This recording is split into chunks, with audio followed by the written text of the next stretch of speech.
परियों की तरह है वो कहानी में। मेरी तुम समझती क्यों नहीं हो? मैं मोहब्बत तुम ये नहीं कर सकते सन्नी। अरे अरे अरे अरे अरे, ये क्या हो रहा है? तुम दोनों एक दूसरे से लड़ रहे हो? मीरू, कोई बताएगा मुझे कि सब क्या हो रहा है? ओह, समीर से झगड़ा हुआ है। अरे दोस्ती में लड़ाई झगड़े होते रहते हैं, पर आज तो ना लड़ो यार अपनी दोस्त से। आज तो उसकी शादी है।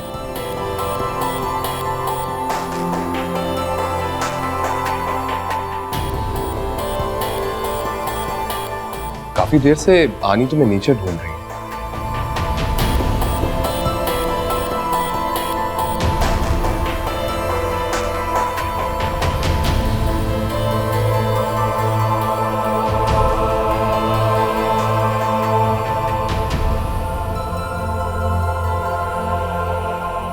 चलो मीरू, सब निकाह के लिए तुम्हारा इंतजार कर रहे हैं।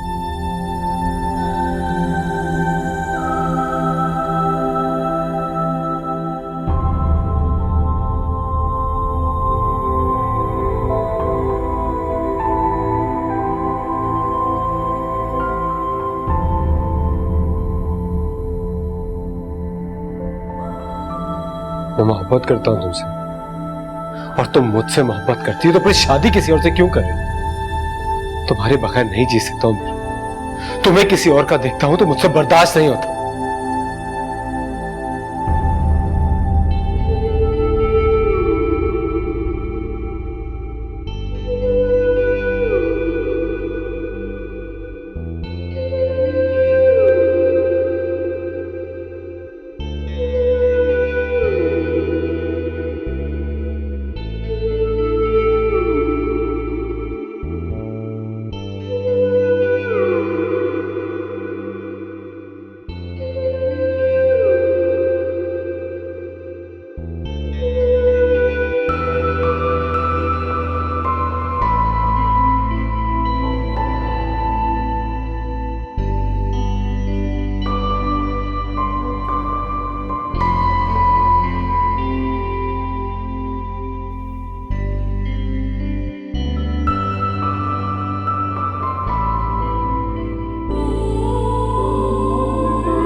किस्मत ने खेल है तेरा मेरा नहीं होता क्यों मेल है तू मेरे साथ साथ है नहीं चेहरे का रंग ये क्यों मध्यम हुआ है पलकों के साथ आंचल भी नम हुआ है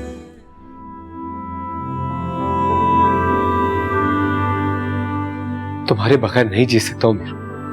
तुम्हें किसी और का देखता हूं तो मुझसे बर्दाश्त नहीं होता। करती थी ना तुम मुझसे मोहब्बत। तुम्हारी आंखें, तुम्हारी बातें, तुम्हारा अंदाज, हर चीज से तुम्हारी मोहब्बत मेरे लिए झलकती थी। अब क्यों पीछे हट रही हो उससे?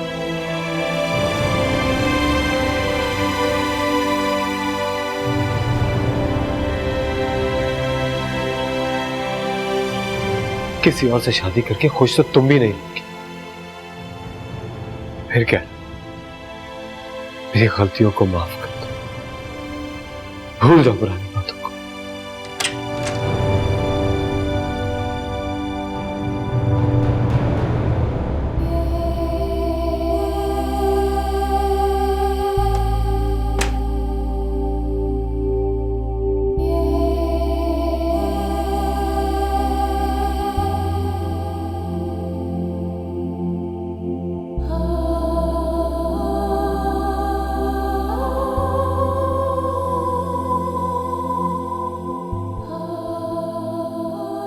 बहुत खूबसूरत लग रही हो। Thank you. ऐसा लग रहा है कि चांद उतर कर जमीन पर आ गया हो।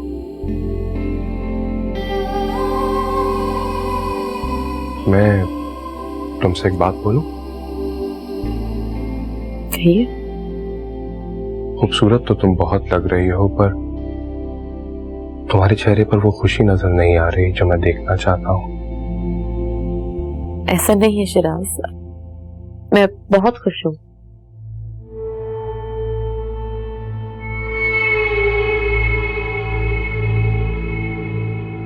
झूठ बोल रही हो तुम।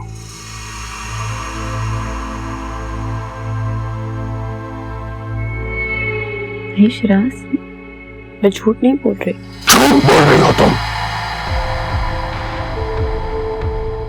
तुम्हें क्या लगता है मैं तुम्हारे चेहरे की ये झूठी मुस्कान नहीं पहचान सकता? अच्छी तरह जानता हूं कि तुम इस शादी से खुश नहीं हो, क्योंकि तुम मुझसे नहीं समीर से शादी करना चाहती थी, क्योंकि तुम उससे मोहब्बत करती हो, मुझसे नहीं। क्या कह रहे हैं शिराज? आप अच्छी तरह जानते हैं समीर मेरा दोस्त है, ऐसा कुछ नहीं है। तुम क्या समझती हो मैं बेवकूफ हूं? मुझे क्या नजर नहीं आता था कि तुम दोनों के बीच में क्या चल रहा है? तुम मेरे सामने उसके साथ आती थी, जाती थी, तो क्या मुझे तकलीफ नहीं होती थी? सब समझता था, अच्छी तरह समझता था कि तुम दोनों के बीच में क्या चल रहा है। मेरा दिल चाहता था कि मैं उसी वक्त तुम्हें पकड़ूं और तुम्हारा गला दबाकर मार दूं, लेकिन अब मैं तुम्हें खुद मारूंगा, तड़पा तड़पा के। आज मेरी जिद पूरी हो गई। मैंने तुम्हें हासिल कर लिया। कान खोलकर सुन लो तुम, आज के बाद तुम जियोगी भी मेरी मर्जी से और मरोगी भी मेरी मर्जी से।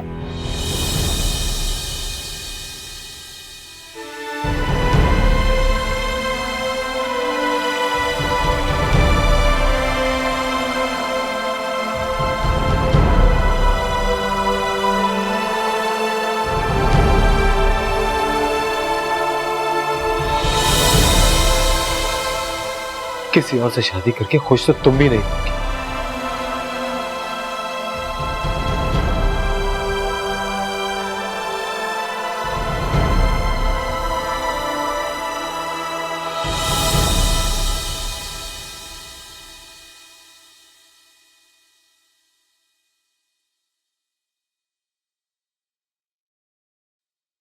आओ बेटा आओ,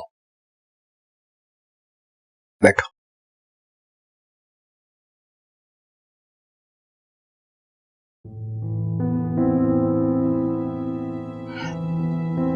यार बहुत गलत किया तुमने, बहुत गलत। लड़कियां तो मजबूर होती हैं। हम लाख पढ़ लिख जाएं, लाख मॉडर्न हो जाएं, दुनिया कहीं से कहीं पहुंच जाए, मगर औरत आज भी वहीं खड़ी है जहां सदियों पहले खड़ी थी। लड़कियां अब भी जिंदा दरगोर कर दी जाती है। कोई उसे उसकी ख्वाहिशों में दफन कर देता है, कोई अपनी ख्वाहिशों में दफन कर देता है, कोई उसके पैरों में रिश्तों की जंजीर डालकर उसे कैद कर देता है, कोई उसे अपनी जिद और अना की भेंट चढ़ा देता है। मगर तुम यार किस तरह के आदमी हो? सही फैसला करने की हिम्मत तुम में नहीं है। अगर तुम सही वक्त पे फैसला कर देते कि तुम उससे मोहब्बत करते, या ये उससे कबूल वाले थे कि वो तुमसे मोहब्बत करती, आज सूरत हाल बिल्कुल मुख्तलिफ होती। अब सही कह रहे हैं दादाजी। फिर मैं उसे वक्त पे बता देता कि तुम मिली नहीं मीरू हो, तो शायद वो मान जाती। उसे झूठ बोलना नहीं आता, उसको छुपा रही थी, और अब वो कहती है कि हम सिर्फ दोस्त हैं। दादा जान, ये भी तो हो सकता है कि जिसको मैं मोहब्बत समझ रहा हूं वो सिर्फ दोस्ती ही हो। किस तरह के आदमी होते? तुम्हें दोस्ती और प्यार में फर्क नजर नहीं आता? बहुत अजीब हो, बहुत अजीब। तुमने एक ऐसी लड़की को खो दिया जो सिर्फ तुम्हारे लिए बनी थी, इस घर में आने के काबिल थी। यार वो इस काबिल थी कि उसकी कदर की जाती, उससे मोहब्बत की जाती। अब बस नाकाम आशिकों की तरह जिंदगी भर आंसू बहाते हो।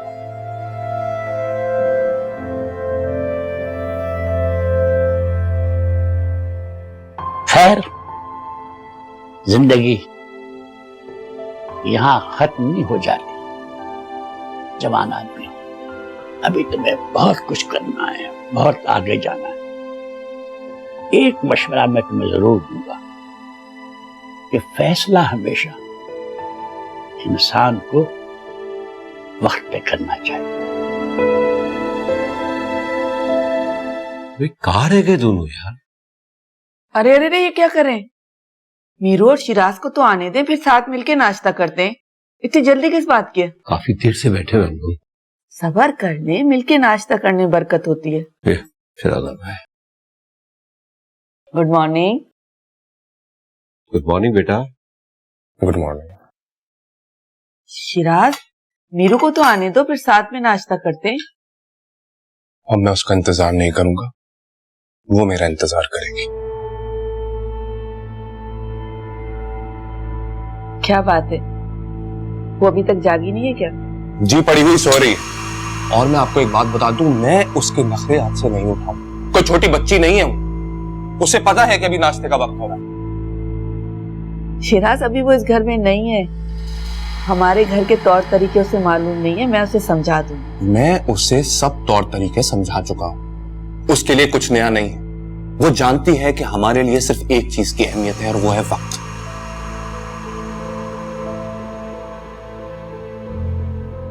शिराज बेटा, क्या बात है, मीरू ने कुछ कह दिया है जो तुम इतने नाराज हो? कहीं तुमने तो मीरू को हर्ट नहीं किया?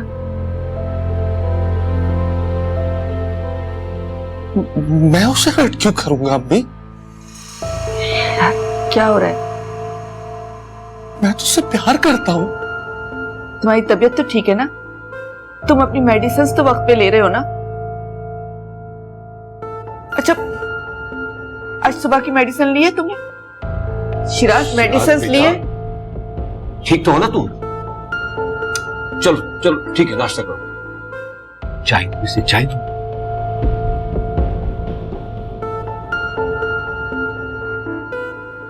रिलैक्स।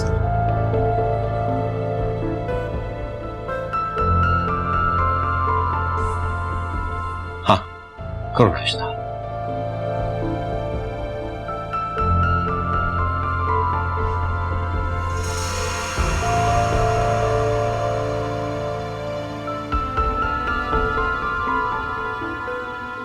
मेरा ख्याल है सादिया, तुम्हें मीरू को सब कुछ बता देना चाहिए। हमें ये नहीं भूलना चाहिए कि वो अपनी राय, अपनी हैसियत और अपनी अना की खुद मालिक है। इंसान की आजादी वहां खत्म होती है जहां से दूसरों की जात शुरू होती है। शिराज हमारा बेटा है, इसलिए हम ये सब कुछ बर्दाश्त कर रहे हैं, लेकिन ये जरूरी नहीं कि मीरू भी ये सब कुछ बर्दाश्त करे। नासिर प्लीज प्लीज जरा तहम्मुल और सब्र से काम ले। मुझे यकीन है कि वक्त के साथ साथ मीरू शिराज के साथ एडजस्ट कर जाएगी। मैं अच्छी तरह से जानती हूँ कि मीरू बहुत समझदार और प्यारी लड़की है। आहिस्ता आहिस्ता वो ये सब बातें समझ जाएगी। नहीं सादिया, नहीं, मुझसे बहुत बड़ी गलती हो गई है। ऐसा नहीं करना चाहिए था मुझे। इतना सेल्फिश नहीं होना चाहिए था। क्या हो गया है आपको? कैसी बातें कर रहे हैं आप? जरा ये तो सोचिए कि जो कुछ हो गया है इसे चलाना भी हमने है। अगर बात बढ़ाएंगे तो फिर बात बिगड़ भी सकती है। हाँ, अगर मीरू चलाना चाहे तो, नहीं तो इसे। प्लीज प्लीज कोई ऐसी बात मुंह से मत निकालिएगा। पहले मुझे मीरू से बात कर लेने दे, मैं देखती हूँ कि वो क्या कहती है। ठीक है, तुम उससे बात कर दो, लेकिन अगर तुम्हें जरा भी लगे कि वो हमारे इस फैसले से मुतमईन नहीं है तो तुम उसको मजबूर मत करना इस रिश्ते को चलाने के लिए।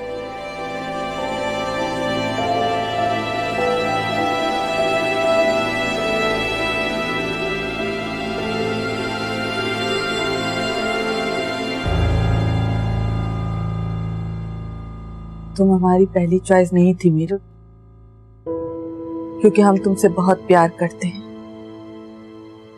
मैं और नासिर नहीं चाहते थे कि तुम्हारी शादी शिराज के साथ हो। हम नहीं चाहते थे कि शिराज के रवैये की वजह से तुम्हें कोई ठेस पहुंचे। दरअसल शिराज के बचपन में हमसे ही गलती हो गई थी। जब हम पाकिस्तान छोड़कर अमेरिका चले गए थे, वहां नासिर ने अपना बिजनेस शुरू किया। उनको बिजनेस चलाने में प्रॉब्लम हो रही थी, मेरे साथ की जरूरत थी। मैंने बिजनेस में उनका साथ दिया।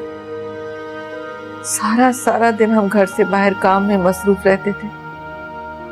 शिराज को हमने डे केयर सेंटर में डाल दिया और यही हमारी जिंदगी की सबसे बड़ी गलती थी। माँ बाप समझते हैं कि अपनी औलाद को अच्छे स्कूलों में पढ़ाकर, अच्छी तालीम देकर जैसे उन्होंने अपना फर्ज पूरा कर दिया, कभी अपनी औलाद की आंखों में झांक कर नहीं देखा कि वो अपने वालिदैन की मोहब्बत को, उनकी तवज्जो को तरस रहे। और यही गलती भी हमसे हो गई थी और इसी वजह से शिराज तमाम रिश्तों को भूल गया। वो तना रहने का आदी हो गया। जब भी घर आता अकेले कमरे में खुद को बंद कर लेता था। हमारे साथ बैठ के ज्यादा बात भी नहीं करता था।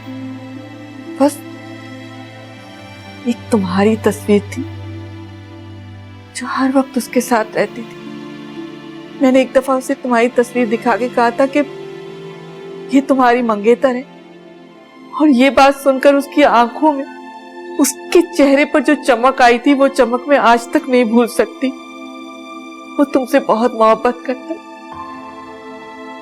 हर वक्त तुम्हारी तस्वीर को देखता रहता, और फिर जब कुछ बड़ा हुआ तो उस तस्वीर को बड़ा करके अपने बेडरूम में लगवा दिया और मुझे कहता था कि मम्मा ये मुझे बहुत पसंद है, यही मेरी दुल्हन बनेगी ना। हम समझते थे कि उसे तुमसे मोहब्बत है, इसीलिए हम तुम्हारी कदर करते थे, तुम्हें अहमियत देते थे। हम नहीं चाहते थे कि तुम्हें किसी चीज की कमी हो। फिर क्या हुआ आंटी? शिराज तो बिल्कुल वैसा नहीं है जैसा मैं समझती थी। ठीक कह रही हो तुम, शिराज वाकई अब पहले जैसा नहीं रहा। हो सकता है तन्हाई की वजह से उसकी शख्सियत में ये फर्क आया है।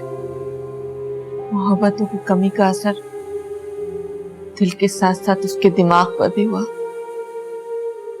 वो जब स्कूल से घर वापस आता था तो घर पर कोई उसका इंतजार करने वाला नहीं होता था। वो खुद को बहुत अकेला महसूस करता था, जिसकी वजह से उसकी शख्सियत बिल्कुल बिखर कर रह गई।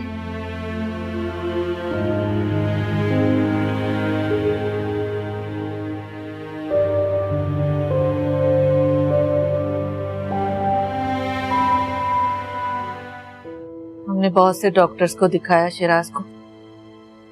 डॉक्टर्स ने टेस्ट किए और जब हमें शिराज की ज़हनी हालत के बारे में बताया तो हम लोग तो बिल्कुल सकते में आ गए थे। ये वो दिन था बेटा जब हम दोनों बहुत रोए थे। हमने पैसा तो बहुत कमा लिया, लेकिन हमने अपना इकलौता बेटा खो दिया था। उसे फिट्स पड़ने लगे थे, वो जिद करने लगा था और वो हर सूरत अपनी जिद पूरी करवाता था। वो बस ये चाहता था कि किसी भी तरह उसकी जिद पूरी की जाए, और हम उसकी हर जिद पूरी कर दिया करते थे। ये सोचकर उसकी जिद पूरी कर देते थे कि शायद इस तरह उसके दिल को सुकून आ जाए। और उसके दिल को सुकून मिल भी जाता था, लेकिन बहुत थोड़ी देर के लिए। जैसे ही हमें शिराज की ज़हनी कैफियत का अंदाजा हुआ तो हमने सोचा कि इस रिश्ते से मना कर दें। हमने कई मर्तबा सोचा कि आनी को फोन करके कह दें कि तुम्हारी शादी कहीं और करवा दे। जब भी हमारी इस मौजू पर कोई बात हुई तो शिराज कोई ना कोई ऐसी बात कर देता था जिसे सुनकर हमारे रोंगटे खड़े हो जाते थे। कहता था कि मीरू की शादी मेरे साथ ही होगी, और अगर मीरू की शादी मेरे साथ नहीं हुई तो मैं खुद को मार डालूंगा। हम दो बेबस हैं बेटा, लेकिन आज के बाद तुम भी हमारे साथ हो। तुम तो सबके काम आती हो। तुम जानती हो कि बीमारों की बीमारदारी किस तरह की जाती है। शिराज नॉर्मल नहीं है बेटा, वो एक बीमार शख्स है। हमें तो उस वक्त रोना आता है जब वो कोई ऐसी डिमांड करता है जो हमारे लिए अज़ियतनाक हो। हम रो लेते हैं बेटा, क्योंकि उसे ये बनाने वाले भी हम हैं। बेटा, मैं तुमसे एक रिक्वेस्ट करना चाहता हूं। क्या तुम हमें हमारा शिराज लौटा सकोगी? वो जो मोहब्बतों से महरूम ना हो, सबसे प्यार करने वाला हो। लेकिन मैं क्या कर सकती हूँ?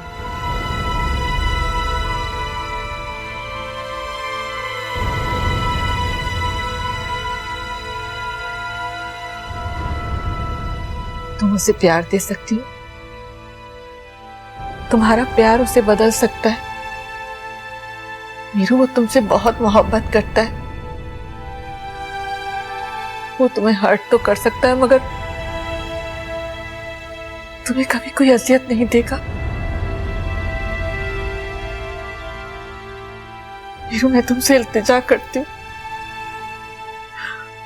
मेरा बेटा मुझे लौटा दो। तुम्हारा प्यार उसे वापस ले आएगा। वीरू, मेरा बच्चा मुझे लौटा दो। वीरू, मेरा बच्चा लौटा दो मुझे।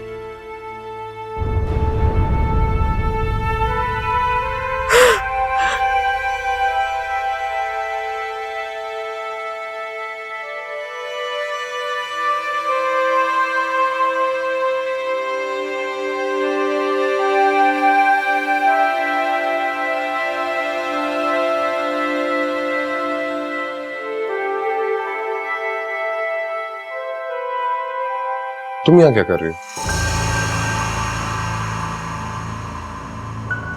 कुछ नहीं। तुम रो रही हो? नहीं। तुम खुश नहीं हो ना शादी से? ऐसी कोई बात नहीं है शिराज। ठीक, एक काम करते हैं, मैं तुम्हें पूरी जिंदगी के लिए आजाद कर देता हूं।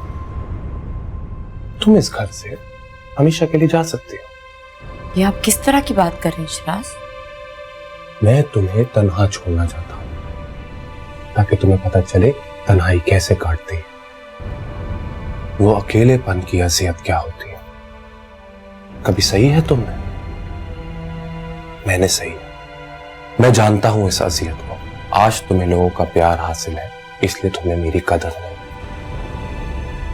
जब वो नहीं होंगे तब मेरी अहमियत का अंदाजा होगा तुम्हें। आपकी बहुत अहमियत है मेरी नजरों में शिराज। तुम्हें पता है मीरू, मैंने जिंदगी भर सिर्फ एक लड़की को चाहा, दिलो जान से। पता है वो कौन? वो तुम हो मीरू। सिर्फ तुम।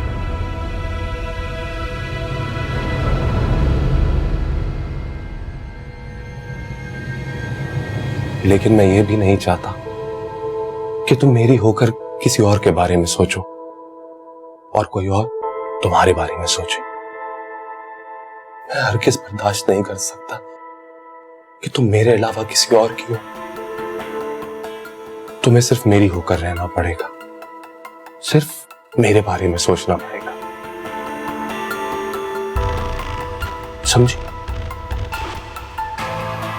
जी।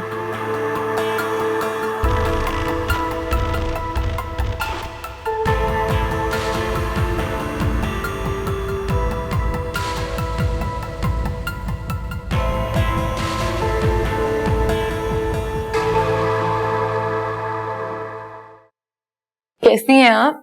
अरे रो क्यों रही हो तुम? नहीं नहीं, ऐसे आपको लग रहा होगा, आपको देखकर थोड़ी सी इमोशनल हो गई।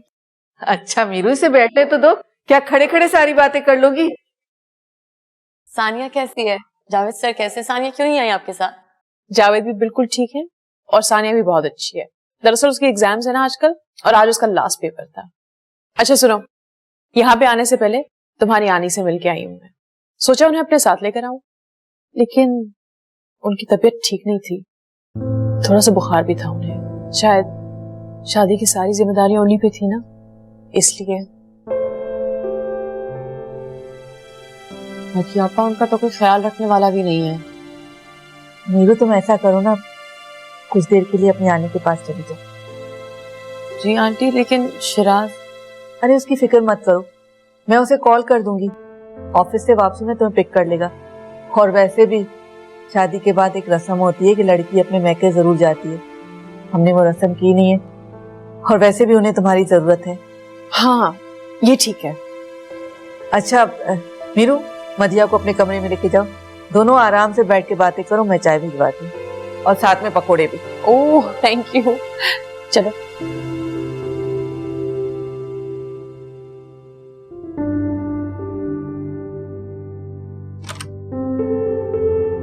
आए बैठे। मदिया आपा, आनी की तबीयत ज्यादा खराब है क्या? नहीं नहीं, बहुत ज्यादा खराब नहीं थी, थोड़ा सा बुखार था। हाँ वो मुझे थकी हुई ज्यादा लग रही थी। मैंने उनसे कहा कि चले मेरे साथ, मीरू से मिलने आपको ले जाती हूँ। तो कहने लगी दिल बहुत तड़प रहा है उसे मिलने को, लेकिन हिम्मत ही नहीं है। तो फिर मैंने सोचा कि तुम्हें ही उनके पास लेकर जाऊं। अच्छा, यहाँ पे किसी को एतराज तो नहीं होगा ना? नहीं नहीं, इन्हें क्यों एतराज होगा? पता नहीं, तुम बार बार शिराज शिराज कर रही थी ना, तो ऐसा करो उसे फोन करके बता दो।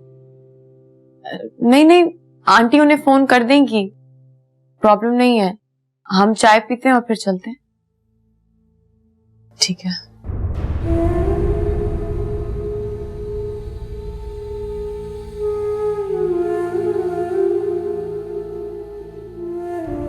मैं तुमसे मोहब्बत करती थी समीर, और अब मेरी शादी किसी और से होने जा रही है। तुम्हें ये बात समझ में क्यों नहीं आती है? तुमने दोस्ती और मोहब्बत के फर्क को अब जाना है, अब जब बहुत देर हो चुकी है।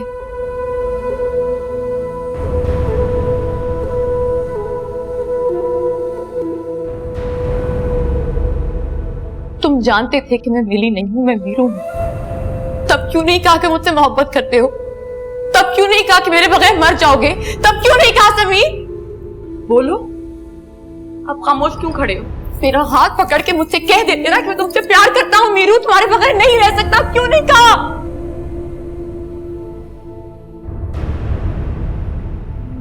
वैसे मीरू, हम सब तुम्हारे लिए बहुत खुश हैं, लेकिन इंसान नेचर से बहुत सेल्फिश होता है, तो हम भी थोड़े से सेल्फिश हो गए हैं। दादा बहुत रोती है कि काश मीरू मेरे घर की बहू बनती। अम्मी भी तुम्हें हर वक्त याद करती रहती है। और फरहान तो इतना ग्रेटफुल है कि तुम सोच भी नहीं सकती। और जहां तक समीर का ताल्लुक है, तो तुमसे बेहतर और कौन जानता है। फरहान की मिली आ गई? नहीं, जिसकी वजह से इतना सब कुछ हुआ वो मिली आज तक नहीं आई। वैसे तुमने जावेद से मुझे मिलाया, मैं तो कभी सोच भी नहीं सकती थी कि इतना अच्छा शख्स मुझे मिलेगा। देख लें, दुआएं दें मुझे। तो मैं हर वक्त करती रहती हूँ, बल्कि सिर्फ मैं नहीं, हमारे सारे घर वाले तुम्हें दुआएं देते रहते। इसीलिए तो सब हर वक्त कहते रहते हैं कि तुम हमारे लिए बहुत खुशकिस्मत साबित हुई। काश मेरी खुशकिस्मती मुझ पर भी असरअंदाज हो जाती। मतलब? मेरा मतलब है कि अब तक तो मिली को आ जाना चाहिए था। मैं तो अब तक सोचती रहती हूँ कि मिली कोई लड़की है भी या सिर्फ एक ख्याल है। नहीं नहीं, वो है, सिर्फ ख्याल नहीं है, वो एक हकीकत है। बल्कि हम सबकी उससे फोन पे बात भी हुई है। फरहान ने उसे तुम्हारा वाला किस्सा भी सुनाया है। सुन के बहुत ज्यादा एक्साइटेड हो गई। कहती है कि जब आऊंगी ना, मैं मीरू से जरूर मिलूंगी।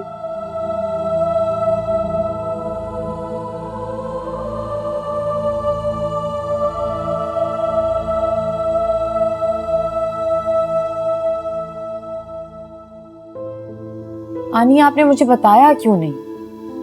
अरे बेटा, क्या बताती तुम्हें, और बुखार को बता के थोड़ा ही आता है। रात को अच्छी भली सोई हूँ, सुबह उठी तो बुखार में तप रही थी। फिर अगर तुम्हें बता भी देती तो क्या होता, तुम डॉक्टर थोड़ा ही। कुछ भी हो आनी, अपनी हालत तो देखें, उठ तक नहीं पा रही हैं आप। बस बुढ़ापा है बेटा, जब उम्र बढ़ जाती है ना, ऐसी बीमारियां लगती रहती हैं। छोटी मोटी बीमारियों से घबराना नहीं चाहिए। 2-3 गोलियां खाऊंगी, ठीक हो जाऊंगी। इससे तुम्हारे यहाँ आने को बड़ा जी कर रहा था, फिर तुम्हारी सास ने नाश्ता लाने से मना किया, इस वजह से ना आई। आपको थोड़ी मना किया था, आप तो आ जाती मुझसे मिलने। हाँ, आ तो सकती थी बेटा, लेकिन बस तुम्हारी मोहब्बत ने मुझे ऐसा जकड़ा है कि मुझे अंदाजा ही नहीं था कि मैं तुमसे इतनी मोहब्बत करती हूँ। जब से तुम गई हो तो किसी चीज में जी नहीं लग रहा, ना खाने को जी करता है, ना कुछ करने को। तो सोचने लगी मैं कि मैंने तुम्हें क्यों ब्याह दिया। तो फिर क्यों ब्याह दिया आपने मुझे? आने, मैं आपके साथ रह तो रही थी, मैंने आपको कोई तकलीफ दी थी? क्या बात है बेटा, दोनों के चेहरे पर एक इत्मीनान होता है, सुकून होता है, खुशी होती है, जो तुम्हारे चेहरे पर नजर नहीं आ रही। नहीं आनी, आपकी आंखें धुंधला गई हैं, बूढ़ी हो गई हैं आप। अब मैं कहूंगी तो आपको बुरा लगेगा, और पता है जब इंसान बूढ़ा हो जाता है ना, सब कुछ धुंधला धुंधला नजर आने लगता है। हाँ, ये तुम ठीक कह रही हो कि धुंधला नजर आने लगता है, लेकिन मेरी आंखें अभी इतनी भी नहीं धुंधलाई कि मैं तुम्हें देखकर पहचान न लूं कि तुम खुश नहीं हो। सच बताओ, क्या दुख है? दुख? मुझे क्यों कोई दुख होगा? फिर बेटा शिराज क्यों नहीं आया? वो आ जाएंगे शाम को, ऑफिस में है, कुछ काम था ऑफिस में। और तुम कैसे आई फिर? मैं मदियापा के साथ, वो मिलने आई थी मुझसे। अच्छा, हाँ, मदिया मेरे पास भी आई थी, बहुत मोहब्बत करने वाली लड़की है। अच्छा आनी, मैंने आपके लिए यखनी बनाई है, मैं लेकर आती हूँ, आप पियेंगी, और मैंने मेड से भी कह दिया वो आपके पास ही रहेगी, 2 दिन आपका ख्याल रखेगी। पर क्यों? मेरे पास क्या करेगी? मेरा तो कोई खास काम नहीं होता ऐसा। काम हो या ना हो, वो आपके पास ही रहेगी, मैं आपको अकेला नहीं छोड़ूंगी अब। अच्छा, अब आप यहीं लेटें, मैं आपके लिए यखनी लेकर आ रही हूँ, मैं यहीं पर हूँ, ठीक है? आप यखनी पियेंगी और उसके बाद सो जाएंगी, आराम करेंगी। ठीक है। ठीक है, आंखें बंद कर लें।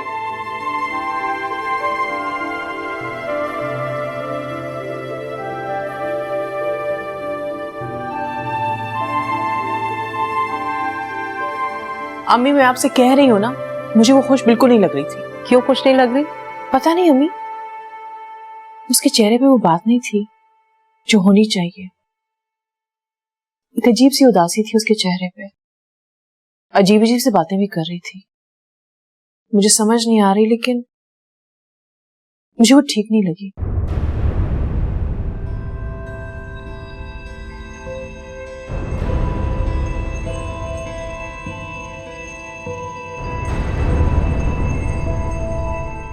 परियों की तरह है वो कहानी में